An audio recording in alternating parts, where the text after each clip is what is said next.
Well, the title of my talk is the Sun Conscious? And this, as you can see, is leading towards a heresy that's even heretical in the context of the electrical universe. So I don't want to push you too far, but most people in this room are used to heretical thoughts, and so I thought we'd just try going a bit further with that. I can't claim that this is based on hard evidence, as other speakers have claimed their talks are based. It's speculative. It could lead to hypotheses that are testable. But it's looking at the big picture of how the world works, with particular reference to the sun and the universe in general. All traditional cultures have taken it for granted that the sun is alive and that it's conscious. It's a god or a goddess. For the Greeks, Apollo; for the Hindus, Surya; for the Japanese, a goddess, and in Northern European mythology, a goddess as well. So the gender of the sun fluctuates, the mythologies fluctuate, but all these cultures have taken it for granted that the sun is alive and conscious and intelligent, because goddesses and gods are conscious. That, of course, is dismissed in modern science as a childish, animistic fantasy. And the fact that children think the sun's conscious too simply adds weight to that dismissal. When children portray the sun, they draw it with a smiley face, and they're implying that it's alive and that it is a living being in some sense. I think, incidentally, in parentheses, that these different mythologies about the sun have something to do with the very structure of our English language. English, as you know, is a hybrid between German and French, or a kind of Germanic language, and the French spoken by the Norman conquerors, which was the language of the court in England for several centuries. And when these two languages converged to produce English, there was a big problem, which is why English people are so bad at languages today, that they have genders in other languages. Things are masculine or feminine. And because the mythological systems of Southern and Northern Europe were different, in German, the word for the sun is feminine, die Sonne. In French, it's masculine, le soleil. And it's opposite for the moon. In German, the moon is masculine, der Mond, the man in the moon. And in French and Romance languages, it's feminine, la lune. So imagine you're in England and something around the 12th or 13th century, and you're trying to deal with this. What do? I mean, all these genders are opposite, especially for the most significant kinds of words. I think what they did was the primal English compromise. They enlarged the neutral case in Germanic languages to include practically everything, and neutralized everything. So we have this neutralization of our language. Makes it so hard to learn other ones, because most English people can't understand why words should have genders. Now, the idea that the sun is not conscious was taken for granted in science since the 17th century. In the 17th century, as everyone knows, there was the mechanistic revolution. This revolution was a break with the previous way of seeing the world. In the Middle Ages, here in Europe, the general assumption was that the universe was alive. The whole universe was a living being. Animals and plants were truly alive. They had souls. Aristotle's theory of plants was that each is shaped by its soul. The soul gives form to the body of the plant. Animals have, in addition, souls that underlie their sensitivity and movement. That's why they're called animals, from the Latin word anima, meaning soul. And humans have plant-like souls that shape their bodies, animal-like souls that give the instincts and coordinate sensations and movements, and in addition, the rational soul. Now, after the 17th century revolution, the whole of nature became mechanical. The whole universe was a machine made of non-conscious matter. Descartes defined matter as non-conscious, and separated off consciousness into a realm of spirit which was not in space or time. There were only three categories of conscious things in Descartes' universe: God, angels, and human minds. The rest of nature, all the stars, all the heavenly bodies, everything on earth, all animals and plants, was mechanical, made of unconscious matter. And plants and animals were just machines, and the human body was just a machine. This is the worldview that we still have and is still dominant within science, the mechanistic model of the universe. So the sun, nobody actually discussed, is the sun conscious? It was taken for granted that it was conscious by definition, because all matter was regarded as non-conscious. It was regarded as non-conscious by definition. There was never any discussion about this. So since then, it's been taken for granted by educated, rational people that the sun and all the stars and the entire universe is non-conscious. And consciousness has become isolated into the only physical containers we know of in the universe that contain it, into brains, and especially human brains. So we're left with this idea that consciousness only exists in these tiny little areas of the universe, brains, and above all in human brains, and liberal believers in this would extend it to higher animals. Even more liberal ones might extend it to worms or so on, but it's still in brains. So it's a cerebrocentric view of consciousness, which we've all grown used to and take for granted. But that was not the view that prevailed until the mechanistic revolution. The conscious beings included, of course, God and angels, but also the intelligences of the stars. It was believed that the heavens were alive and that the heavenly bodies each had a mind or intelligence. And we still call the planets by the names of gods and goddesses from the ancient pantheon. They were living beings. So, why should we begin to consider the possibility of the sun being conscious now? One reason is that there's a crisis in the very heart of science, as I show in my book, The Science Delusion, where I look at the 10 dogmas of contemporary science and how we can go beyond them. One of the biggest crises is the existence of human consciousness. Because until the 19th century, most scientists were content to live in a dualistic universe. Science dealt with matter, which is non-conscious. Religion dealt with consciousness, God, angels, and human minds, especially morality.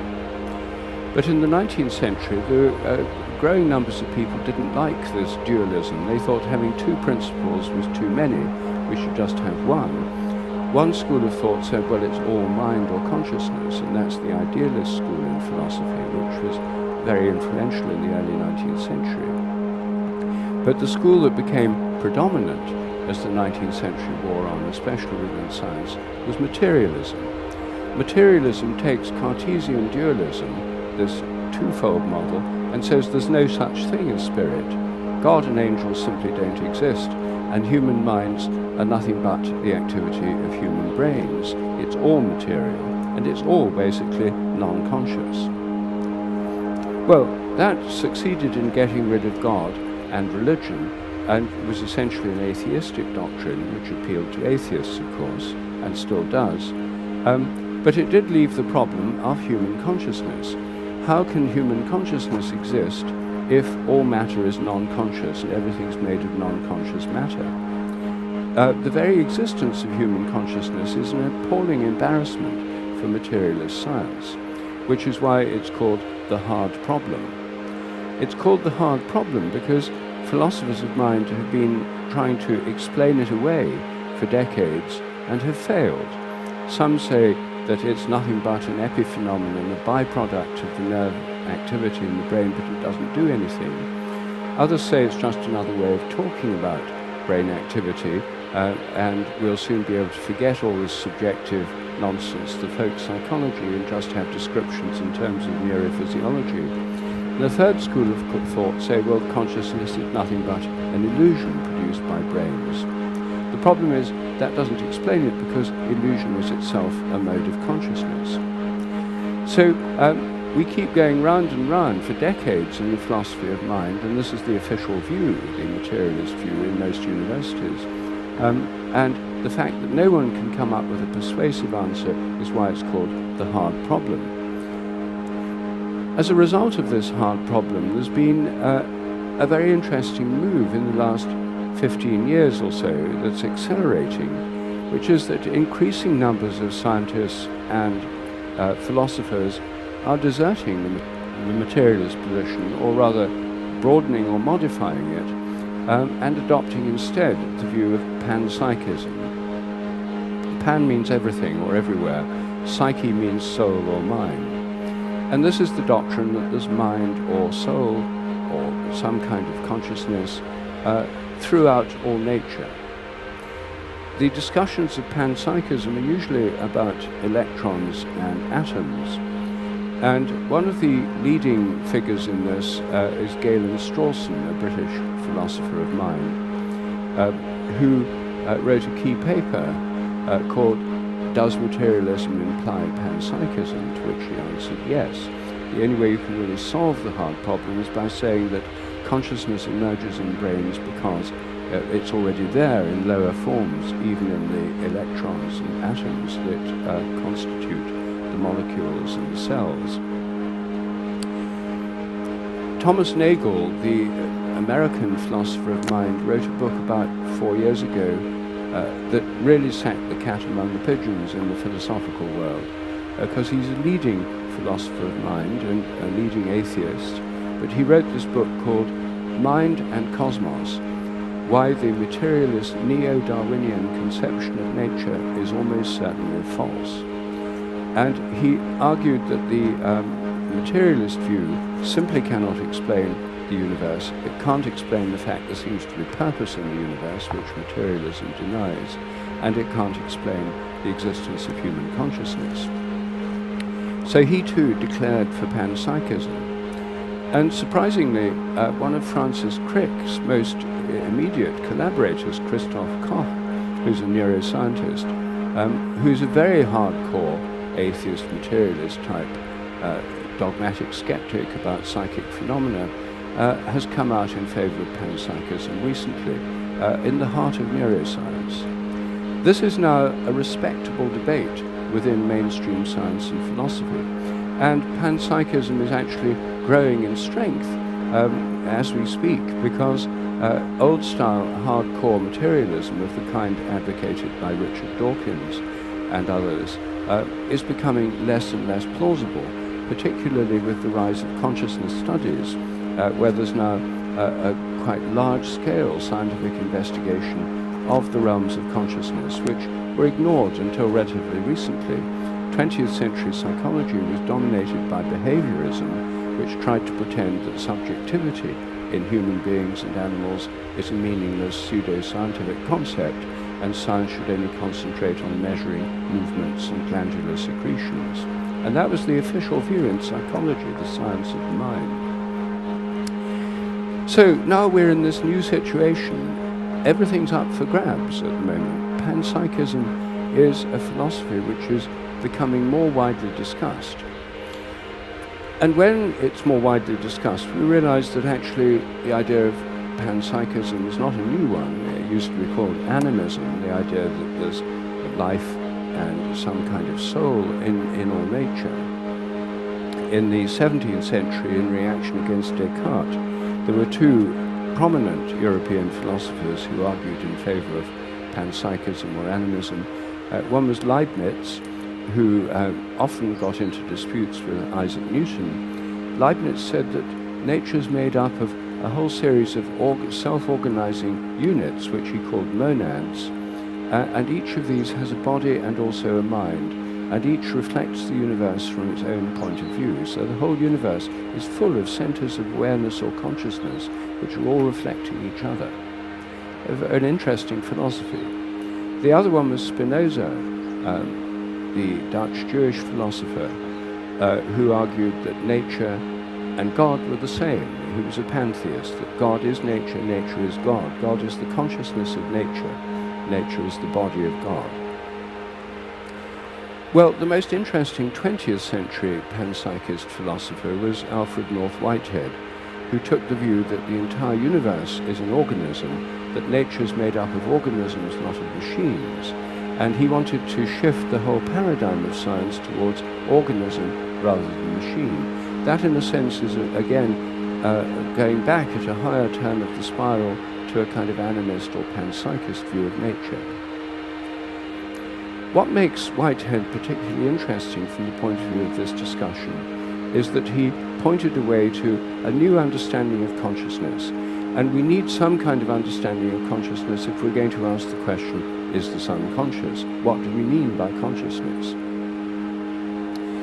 Whitehead was one of the few philosophers who actually understood quantum theory as soon as it happened in the 1920s. He was a mathematician. He worked with Bertrand Russell on a great work called Principia Mathematica.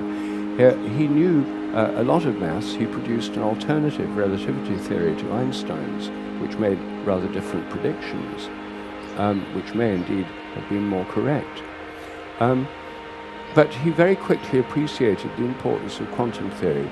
Quantum theory tells us that matter, the basis of materialism, is not made up of bits of enduring stuff like tiny billiard balls. Matter's made up of wave-like vibrations. Light is made of quanta of light. An electron is a wave-like vibration. It's a wave vibratory activity in an electron field, in quantum field, matter fields. A proton is a vibration in a proton field. Because matter is made of waves, Whitehead pointed out it's not stuff, it's a process.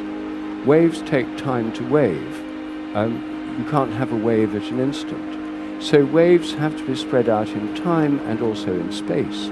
And that's why, fundamentally, quantum theory has the uncertainty principle. You can't define a wave at an instant. So Whitehead pointed this out very clearly. He also pointed out that if matter's made of waves, and waves are processes, everything in matter has a past and a future. It's a process in time, polarized in time between past and future. And he then argued that this provided a clue for understanding the relation of mind and body. All of us have grown up with the familiar cliche that the mind is somehow the inner life. We talk about our inner life, and the body is sort of outer, the mind somehow within. It's a spatial metaphor, the inner life and the outer world, and so on. Whitehead thought we'd never solve the mind-body problem that way, understand how mind and body are related. And nobody does understand how they're related. So he was right that this metaphor hasn't taken us far. What he argued is that the relation between body and mind is best understood as a polarity in time, not in space.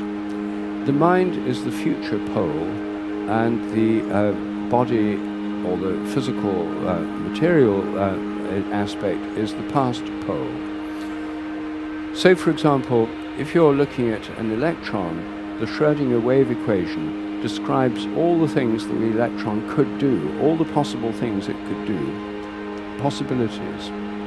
But as soon as it interacts with something or is measured by a physicist, these possibilities collapse down to a definable interaction, which you can actually, like a silver grain on a photographic plate, a measurable, or something in a cloud chamber, you can actually measure a physical thing, but that's in the past. And now a new wave of possibilities start opening up. And the point about the mental pole, the future pole, is that it consists of possibilities. Possibilities are not physical facts. They're not yet physical facts. They only become physical facts when one of them is realized, actualized. Before that, they exist in a realm which is not the normal physical realm. It's a kind of virtual realm, and that, he thought, was the realm of the mental pole, or of consciousness. Consciousness, on this view, is primarily concerned with possibilities and with the choice among possibilities. Our minds are full of possibilities. That's what they are. They're arenas of possibility. The reason for having all these possibilities coexisting in our minds is so we can choose among them. All of us chose to come here today. All of us had other possibilities for this afternoon. We could have been watching the World Cup, for example. All of us chose to come here today. Out of the many possibilities, we made this choice, we actualized it. It's now a physical fact. We're in this room. We can be measured, photographed, weighed, etc. It's a physical fact. Our minds are now expanding out into other possibilities, one of them being the possibility of the sun being conscious. Minds are about possibilities. Consciousness is about possibilities and possible actions and choices among them. And I think animal consciousness and indeed electron consciousness have those qualities too. This was Whitehead's suggestion. And I think it's a particularly interesting one. Now, all the present discussions of panpsychism consider electrons and atoms. It's sometimes called micro-panpsychism. It still retains this discussion something of the reductionist quality of conventional science, that if you can build in consciousness into electrons and protons, then you can reduce everything else to the smallest possible particles. The point about the reductionist view is that smallest is best, so the smaller the particle you explain things in terms of, the better the explanation. That's why the Large Hadron Collider gets so much money, because it's dealing with the very smallest things. The smaller the particle, the bigger the apparatus you need to study it.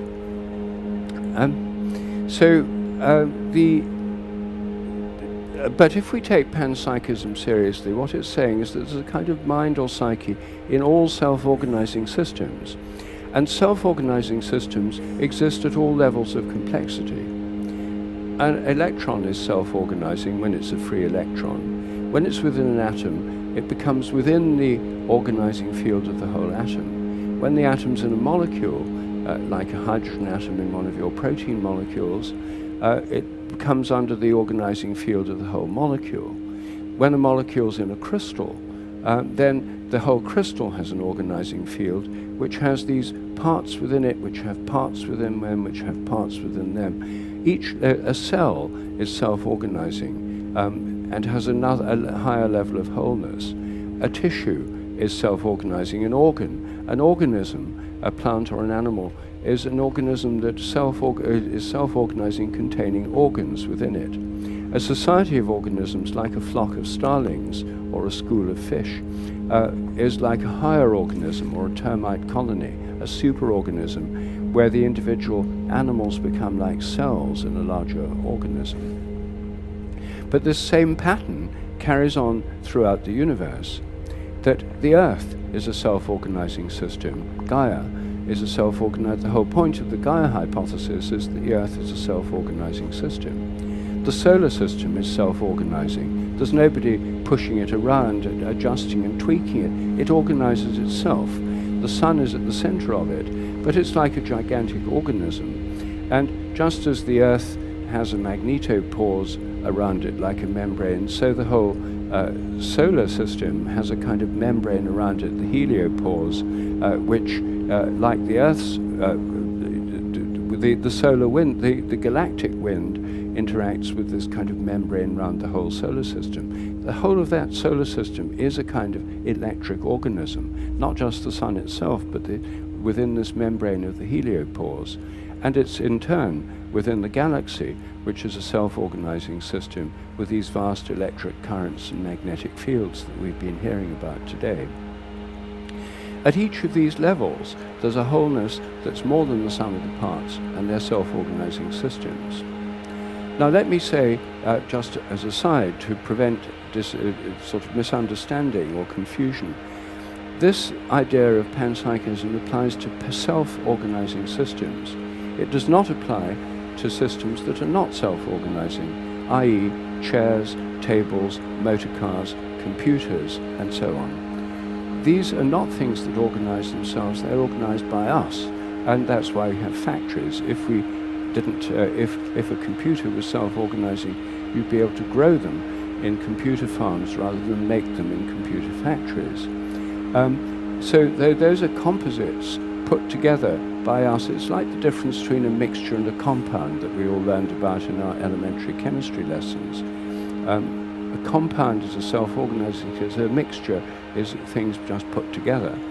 A computer has, machines in general have functions that the different parts contribute to, but they're not self-organizing, and in that sense are not likely to be conscious.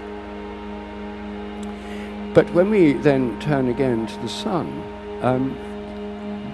is a self-organizing system, and if we take a panpsychist view seriously, then the idea of the sun being conscious is something we just have to consider as part of this shift in worldview from the mechanist, materialist worldview to an organismic or panpsychist worldview. In 1996, with a small American foundation, the Lifebridge Foundation, I helped organize a small symposium in Devon at Hazelwood House over the summer solstice on Is the Sun Conscious? We convened a group of about a dozen people, people who are skilled in mythology, cosmology, physics, psychology, and so on. And we discussed, is the sun conscious? Well, of course, none of us knew, but we thought it was interesting to talk about. The first day we discussed, could you prove it's conscious, or what would it mean for the sun to be conscious? And then the second day we moved on to the question, assuming the sun's conscious, what does it think about?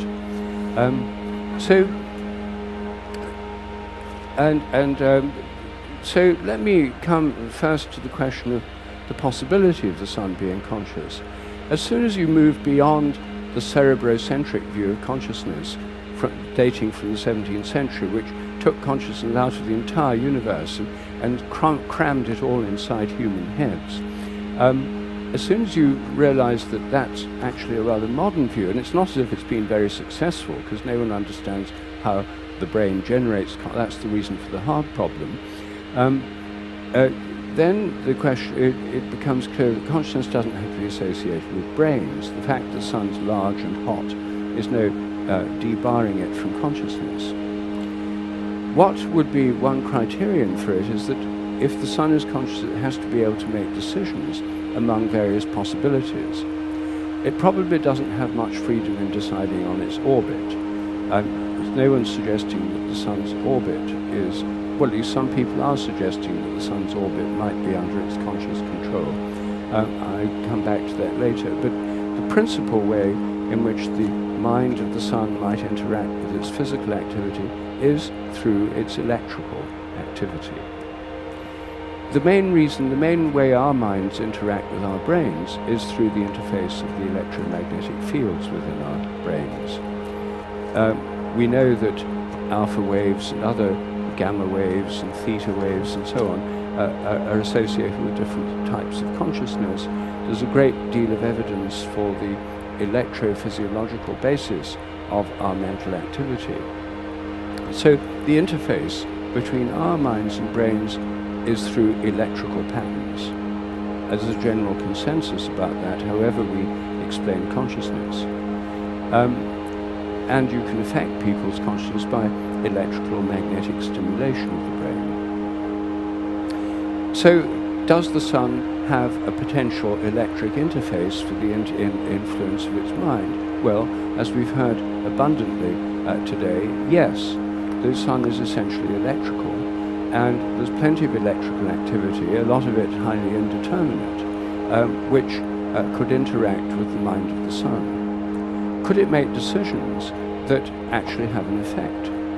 Well, yes, the sun has, for example, solar flares and coronal mass ejections, and the directions in which it projects them greatly affect what happens in the solar system.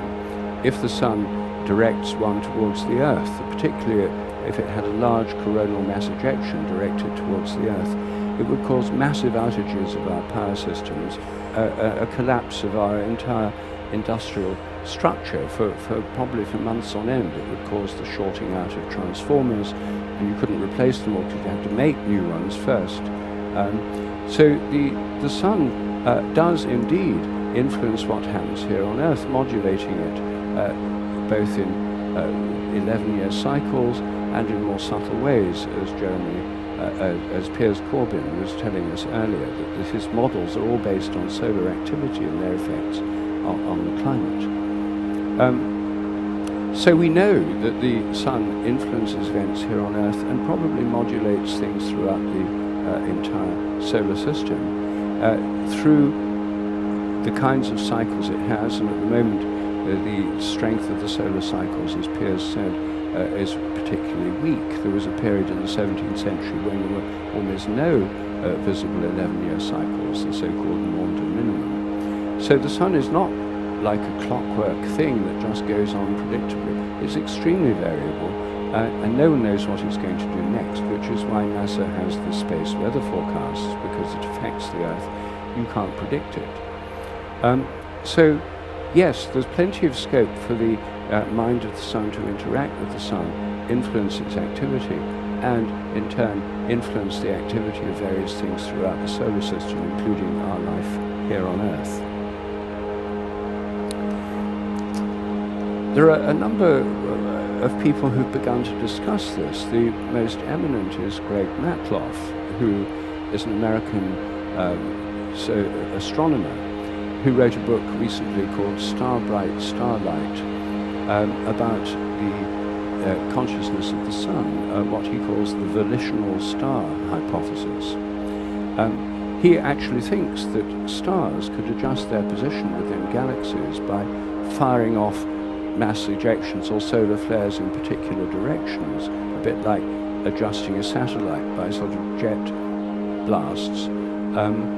And the reason why that's interesting is because, you see, the standard model, as probably everyone in this room is aware of, much more so than most groups of people, the standard model only works on its gravitational basis by inventing large amounts of unobserved dark matter and titrating them in exactly where needed to make the equations balance. The fact that you can't explain how galaxies function without all this extra dark matter, 5 or 6 times as much matter as is known about by regular means, is a fudge factor of enormous magnitude used to explain galactic structures.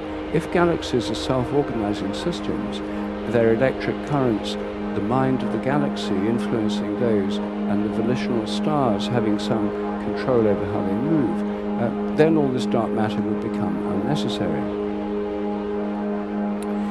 So, if the sun is conscious, then clearly similar arguments would apply to other stars. All those stars in the galaxy might be conscious too. But then the entire galaxy might have a mind, a galactic mind, which would be like the body of controlling the body of the whole galaxy with its vast electric currents, in which the stars in the solar systems are a bit like cells in a body.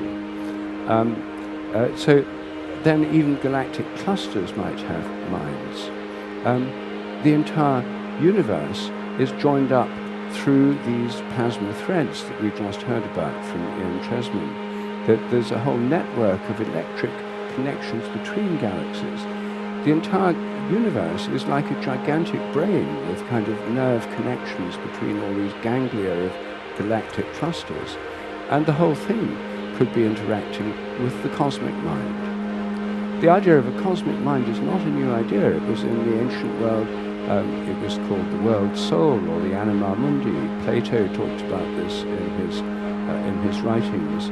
It was a major feature of Plotinus and Neoplatonism, that the entire cosmos is conscious and has a soul from which the souls of all the things within it, we'd now say the organizing fields of all the things within it, are derived by some kind of fractalizing process within it, from the whole that sort of buds off lower levels of organizing, self-organizing systems inside itself.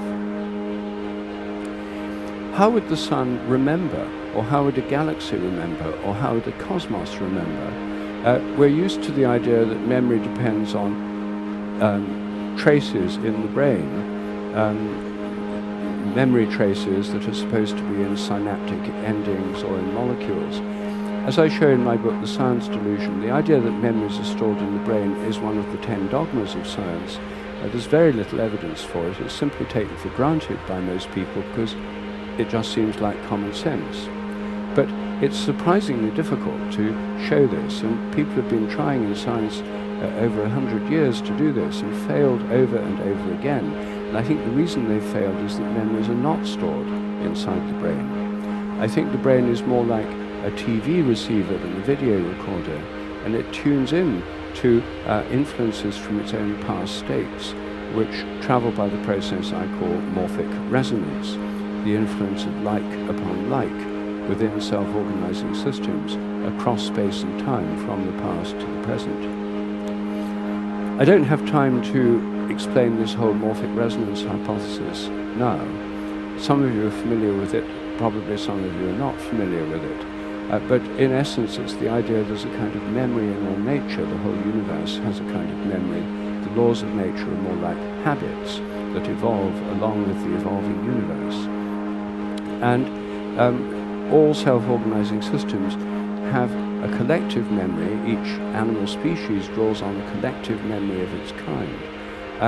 And individuals have their own individual memory because they're more similar to themselves in the past than to anything else. Each one of us is more similar to ourselves in the past, which is why we have our own memories.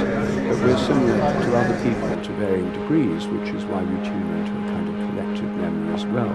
The difference between individual and collective memory is one of degree, not of kind. So I think that these principles would apply to suns, that our sun would tune into a collective memory of other suns, and collective memory of other solar systems. There could be other solar systems somewhere in the universe like ours.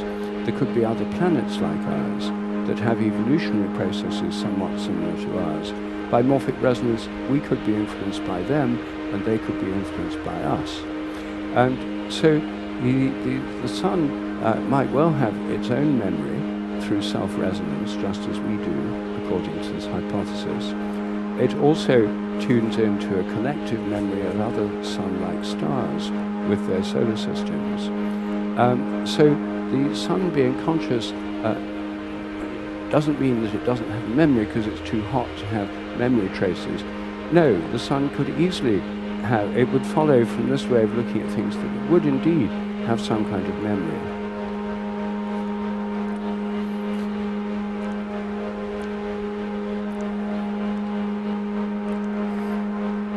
There are a whole lot of other questions arise as soon as we begin to think about this. How is it the sun knows what's going on in the solar system? What's actually the basis of its knowledge? And does it have organs of perception? It's generally taken for granted in traditional societies that the sun knows what's happening on Earth. And the sun is usually portrayed as having an eye. The eye of Horus in Egyptian mythology, for example. And the idea that the sun is an eye is a commonplace in many cultures. In Malay, for example, the word for sun is matahari, which means the eye of the day. And we have the very same concept in the name of the flower, the daisy. The daisy looks like a sun with the central yellow bit and petals coming off from it. And daisy is short for day's eye. That's what daisy means. It's a kind of model of the sun, or an image of the sun. So how would the sun know what's going on within the solar system? Well, one way would be through the electromagnetic field. The electromagnetic field on the Earth, which we're all part of now, it includes all the radio waves in this room, all the things going on inside our brains, electrical changes, everything that's happening on Earth is within the Earth's magnetic field, and that's within the magnetic field of the sun. It's possible that the sun can directly know what's happening through the electromagnetic field. That may be the interface, its sense organ. This recalls an idea of Isaac Newton's, one of his most interesting ideas in my view. When Newton was trying to think about the nature of gravity, he couldn't work out how matter could attract other matter across empty space. And in fact, he came up with the idea that empty space wasn't just a kind of blank neutral container. It was, as he put it, the sensorium, the sense organ of God. He thought absolute space was God's sense organ. God is omnipotent and omniscient, knows everything. How does God know everything? Most people who believe in God, I believe in God myself, you take it for granted there's a kind of divine omniscience, but Newton was one of the very few people who thought about how it might work. And he thought one way it worked was through the gravitational, the gravitation and absolute space were closely linked. God's sense organ was absolute space, therefore he knew where everything was, how fast it was moving, and where the entire contents of the whole universe at any given time. And through this space, Newton thought that God actually directly powered gravitation itself. We now think in terms of the gravitational field after Einstein's theory of relativity.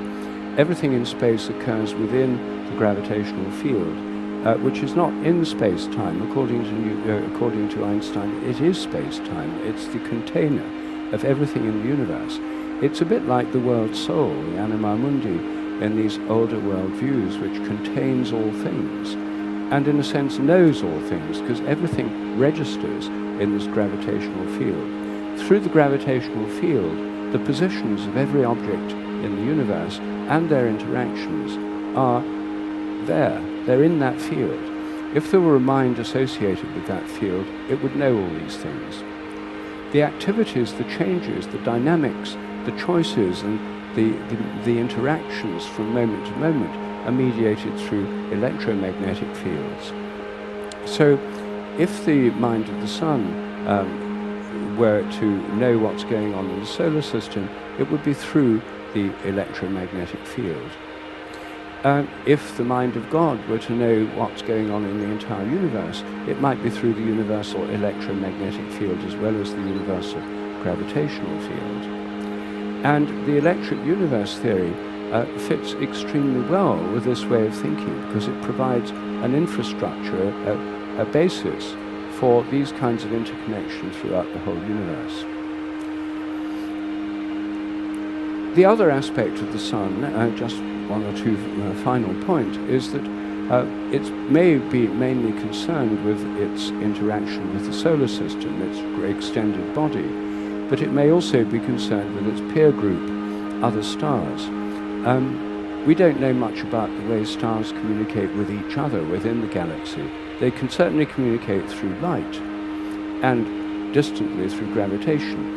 The tidal pulls of all the planets on the sun affect it. It's sensitive to everything happening in the solar system through gravitation alone, as well as the electromagnetic interactions.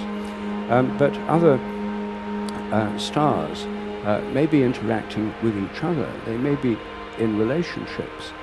We don't know anything about this because we assume they're just all unconscious, just stuff, hydrogen bombs.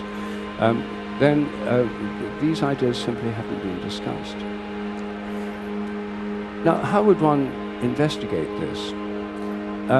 Well, I don't know. I've been trying to think of empirical tests for the sun's consciousness. One such possible test would be through interactions with it. My own ideas about the sun being conscious were triggered, I have to admit, by when I was about 17, I read Fred Hoyle's science fiction book, The Black Cloud. Some of you may have read it, where human beings are interacting with an intelligence within a kind of plasma cloud. And how they interact is by they send messages and they get messages back. That's how they know that it can think or be conscious. A lot of people actually do send messages to the sun. When I lived in India, where I lived for 7 years, it's a standard practice among Hindus to chant a mantra to the sun, the Gayatri mantra, a major yoga exercise, one I do myself every morning, Surya Namaskar, salutation to the sun, is a salutation to greet the sun in the morning. And there are many prayers addressed to the sun, thanksgiving and prayers. In shamanic cultures, some of them are addressing the sun. Already there are people out there, millions of them, actually, as they believe, consciously interacting with the sun. I'd start by asking them if they'd ever received any messages.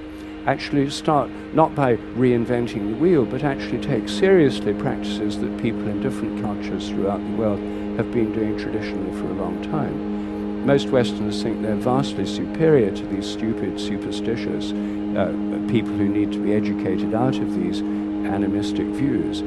But it may turn out that in these areas we have a great deal to learn from them. It's possible then that if there is a way of interacting with the sun, it might be possible to send messages to the sun saying, please show us a sign, and could you, if you get this message, have a pattern of solar flares such that we can detect them easily. I mean, that's a very crude example, but that might be possible.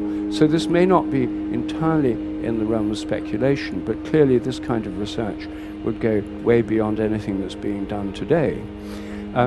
It would also, I have to add, what makes it more feasible is that it would be a great deal cheaper than solar probes and satellites. As soon as you look at anything holistically, it becomes much cheaper.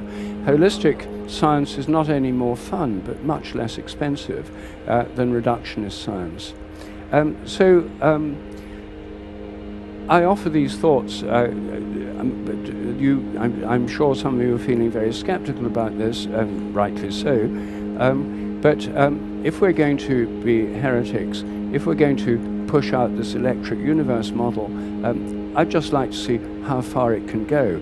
And I think it can take us a great deal further than any of the rival cosmologies on the market. And that's one reason I find it so attractive. Thank you.